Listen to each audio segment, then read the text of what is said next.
Olá, seja bem-vindo ao canal Pregando o Evangelho.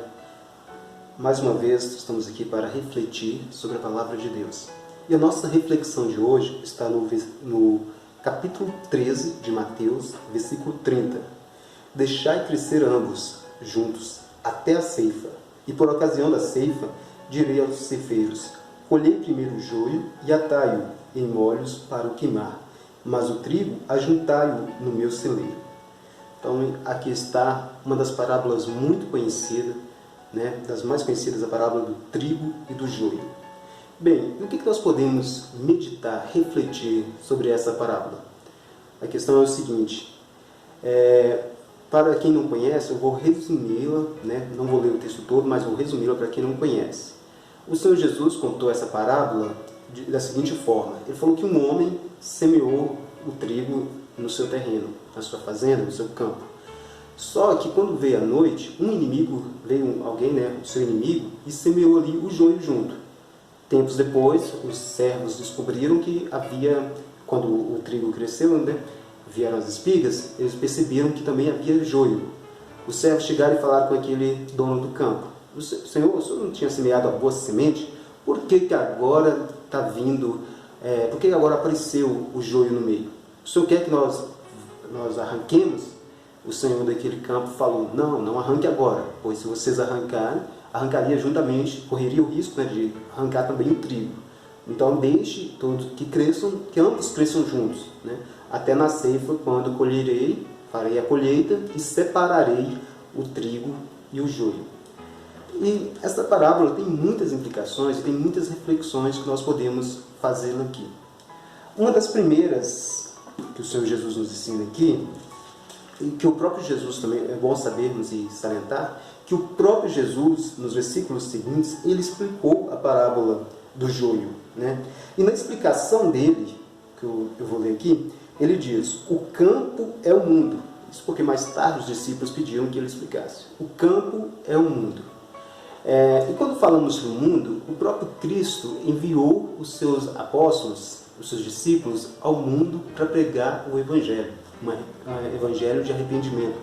Ele mesmo, quando encontrou com os discípulos no caminho de Emaús, falou: não importava, vocês não sabiam que o Cristo haveria de padecer e depois ressuscitar, e que em seu nome se pregasse o Evangelho a todas as nações, a todos os povos?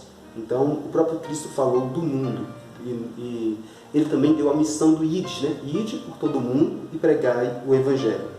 Então, o campo é esse mundo onde está sendo pregado o Evangelho. E, continuando a explicação, Jesus diz: a boa semente são os filhos do reino. Então, a boa semente são aqueles que creem, são os filhos de Deus, os filhos do reino, os servos, ou podemos dizer até mesmo os súditos, do reino de Deus. Esses representam a boa semente. E o joio são os filhos do maligno. A questão sobre os filhos do maligno. É interessante aqui separarmos e dizermos que no momento atual, às vezes dentro da igreja e até mesmo no mundo, é difícil da gente separar quem realmente é trigo e qual que é joio, qual que realmente é filho de Deus. Percebemos, principalmente nos dias atuais, que muitos falsos profetas, muitos falsos apóstolos, muitas pessoas impositoras, pessoas que entram ali para, de certa forma, infiltrar no meio do povo de Deus e acabam contaminando, trazendo escândalo, pessoas iníquas, pessoas que não vivem de acordo com o Evangelho e conforme a orientação de Deus. E a separação que a Bíblia faz entre quem é o filho de Deus e quais que são os filhos do diabo, esses filhos aqui que o Senhor Jesus citou, é o seguinte: João fala assim, que os filhos de Deus, o apóstolo João, numa das epístolas dele, fala assim, que os filhos de Deus não vivem continuamente pecando. Eles não pecam de forma contumaz, de forma continuada. Diferentemente dos filhos das trevas, esses vivem na prática do pecado, sem qualquer remorso, sem qualquer arrependimento. Nisso consiste a diferença entre os dois filhos. Continuando aqui,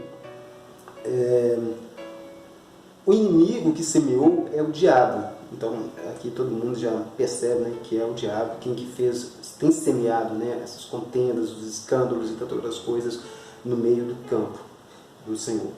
A ceifa é o fim do mundo. Aqui uma coisa que nos chama a atenção para a palavra ceifa. Ceifa, que também significa colheita, né?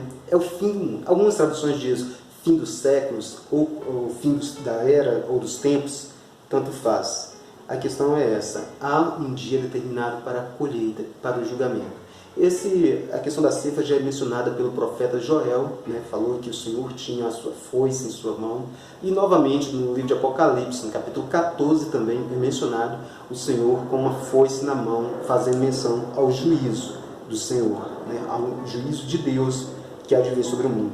E os ceifeiros são os anjos. Então Deus ordenará aos anjos para que venham, né? E separem ali o trigo do joio.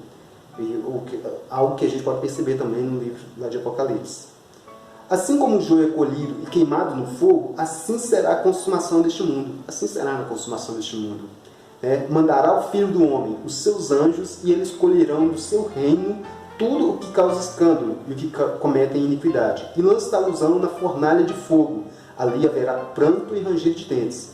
Então os justos resplandecerão como o sol no reino de seu Pai. Quem tem ouvidos para ouvir, que ouça. Então aqui está uma parábola, um ensinamento do Senhor Jesus. Outra coisa importante mesmo, que a gente não pode deixar de falar, de mencionar, o Senhor falou que os dois crescerão juntos. No decorrer da história da igreja, muitas vezes nós percebemos que teve pessoas que quis fazer essa separação. Vamos queimar os hereges. Vamos destruir em nome de Cristo. Isso está totalmente errado. Isso não condiz com o ensinamento das Escrituras. O Senhor falou: vão crescer os dois. Quem vai fazer essa separação é Deus e os seus anjos. Não cabe a nós fazer essa separação agora. Uma coisa temos que observar. A Bíblia orienta a fazer a disciplina na igreja, né? Se tem alguém que a gente sabe que não está vivendo conforme os mandamentos do Senhor, que está declaradamente vivendo em falta com a palavra do Senhor, essa pessoa deve ser corrigida, disciplinada e, se for o caso, até mesmo afastada da comunhão. Isso, é lógico, exortada e a consertar a vida com Deus, né? Então não é porque o Senhor disse vão crescer os dois juntos que a pessoa não vai existir disciplina e ordem na igreja. Então fica aí essa mensagem, essa reflexão sobre a parábola. E preparemos, né, irmãos, enquanto nos aproximamos da vinda de Cristo, desse dia da ceifa, da colheita. Esperamos, né, que possamos participar dessa colheita com alegria e não com choro, né? Deus abençoe todos vocês. Até a próxima.